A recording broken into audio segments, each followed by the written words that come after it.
মুস্তাফিজুর রহমান। বাংলাদেশ বলেই কি এত অবহেলা? অবশেষে আইপিএল এর মেগা নিলামে অবিকৃত থেকে গেলেন মুস্তাফিজুর রহমান। দর্শক, 2024 আইপিএলে চেন্নাই সুপার কিংসের হয়ে বল হাতে দুর্দান্ত পারফর্ম করেছেন tiger pace bowler Mustafizur Rahman. মোট 9 ম্যাচ খেলে 14 উইকেট শিকার করে দলের সেরা বোলারও হয়েছেন এই কাটার মাস্টার।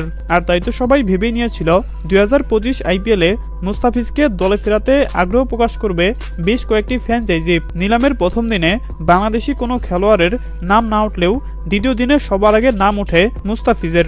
নিলামে নাম ওঠার পর মুস্তাফিজের পুরনো দল চেন্নাই সুপার কিংস নিজেদের মধ্যে বোঝাপড়া করেও শেষ পর্যন্ত মুখ ফিরিয়ে নেয়।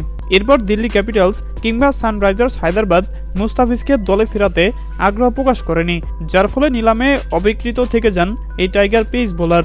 তো দর্শক, আপনাদের কি মনে হয় মুস্তাফিজকে দলে না নেওয়ার কারণ কি হতে পারে বলে আপনি মনে করেন?